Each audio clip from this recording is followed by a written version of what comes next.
Hi friends, welcome back to my channel. இந்த வீடியோவில் என்ன பார்க்குறோம் அப்படின்னா, நம்ம வந்து ஒரு கீ ரைஸும் அதுக்கு வந்து ஒரு எக்கு கிரேவி தான் லஞ்ச் பாக்ஸுக்காக செஞ்சிட்ருக்கேன்.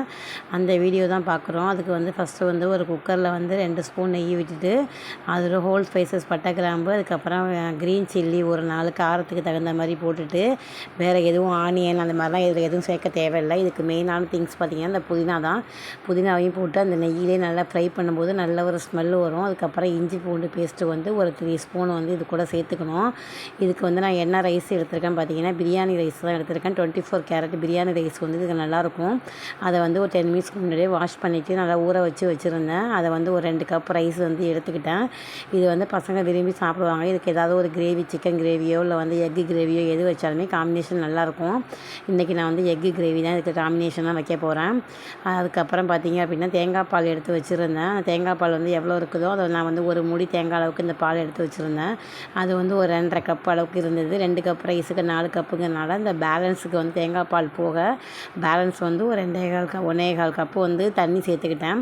அதாவது 1:2 அப்படிங்கிற ரேஷியோவில் வந்து தண்ணியும் தேங்காய் பாலும் சேர்த்தாச்சு. இந்த ஸ்டேஜில் வந்து இதுக்கு தேவையான சால்ட்டும் சேர்த்துட்டு, அதுக்கு மேலே வந்து மல்லித்தலை கொஞ்சோண்டு லைட்டாக போட்டுட்டு இதை வந்து மூடி நம்ம வந்து குக்கரில் வந்து ஒரு 3 விசில் விட்டோம் அப்படின்னா இந்த கீ ரைஸ் வந்து ரெடி ஆகிடும். இது சிம்பிளாக செய்யக்கூடிய simple and tasty lunch box recipe தான். இதை மாதிரி செஞ்சு பாருங்கள்.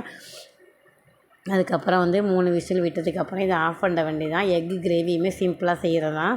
அதுக்கு வந்து ஒரு சின்ன பேனில் வந்து கொஞ்சோண்டு 2 ஸ்பூன் எண்ணெய் விட்டுட்டு, அதுக்கு வந்து கொஞ்சோண்டு ஆனியன் வந்து கம்மியாக தான் கட் பண்ணி வச்சுருக்கேன். ஏன்னா கிரேவி நான் கம்மியாக தான் செய்ய போகிறேன். ஆனியன் போட்டு நல்லா ஃப்ரை பண்ணிவிட்டு, இதுக்கு 1 ஸ்பூன் வந்து இஞ்சி பூண்டு பேஸ்ட்டு வந்து போட்டுட்டு, இதுக்கு வந்து நான் வெங்காயமும் தக்காளியும் வந்து ஏற்கனவே வதக்கிட்டு அரைச்சி வச்சுருந்தேன். இதை மாதிரி அரைச்சி வச்சு போட்டோம்னா இந்த கிரேவி வந்து டேஸ்ட்டாக இருக்கும்.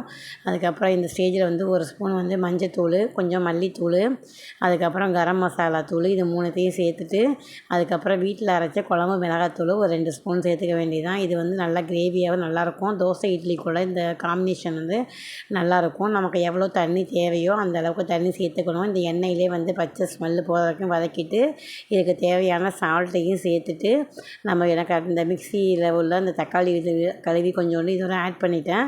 நமக்கு எவ்வளோ கிரேவி தேவையோ அதுக்கு தகுந்த மாதிரி ஆட் பண்ணிக்க வேண்டியதான். பக்கத்துலேயே பெரிய பையன் வந்து ரைஸ் எப்படி இருக்குது அப்படின்னு ஓப்பன் பண்ணி பார்த்தா நல்லா பழன்னு உதிரியாக நல்லா வந்துருந்துச்சு. அதை வந்து ஒரு பெரட்டை கிண்டி ஊற்றி கொஞ்சம் ஆற விட்டோம்னா இன்னும் கொஞ்சம் நல்லாவே இருக்கும். லஞ்ச் பாக்ஸ் வைக்கிறதுக்கும் ஈஸியாக இருக்கும். அதுக்கப்புறம் கிரேவியுமே இங்கே வந்து ரெடி ஆகிட்டு இருந்தது. கொஞ்சம் திக்காகட்டும் அப்படின்னாலே வெயிட் பண்ணிட்டு இருந்தேன்.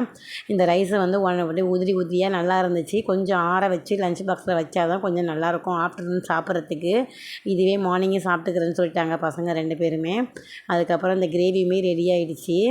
நீங்கள்லாம் வந்து இந்த ரைஸுக்கு வந்து எந்த மாதிரியான கிரேவி செய்வீங்க அப்படிங்கிறத கமெண்ட் பண்ணுங்கள். இந்த பாருங்கள் கிரேவி வந்து நல்லா ஒரு திக்காயிடுச்சு. இது கூட தேங்காத மாதிரி எதுவுமே சேர்க்க தேவையில்லை. இது கூட ஒரு 4 முட்டையை மட்டும் உடச்சி ஊற்ற வேண்டியதான். இது உங்களுக்கு தேவை அப்படின்னா முட்டை முழுசாக வேணாலும் வச்சுக்கலாம், இல்லை கிண்டி விட்டு நம்ம உடச்ச மாதிரி வேணாலும் வச்சுக்கலாம். எப்படி இருந்தாலுமே டேஸ்ட்டு வந்து நல்லாயிருக்கும் 2க்குமே. எங்கள் பசங்க 2 பேருக்குமே இது ரொம்ப பிடிக்கும். அதனால் வீக்லி ஒன்ஸ் வந்து நான் இதை மாதிரி செஞ்சுருவேன். இன்னும் வேறு லஞ்ச் பாக்ஸ் ரெசிபிக்கு வேறு என்னென்னலாம் செய்வீங்க நீங்கள் அப்படிங்கிறத எனக்கு வந்து கமெண்டில் பின் பண்ணுங்கள். நிறைய பேர் வந்து லஞ்ச் பாக்ஸ் ரெசிபி வந்து அழகழகாக நல்லா டிஃப்ரெண்ட்டாக போடுறாங்க. வீடியோ பிடிச்சிருந்தால் லைக் பண்ணுங்கள்.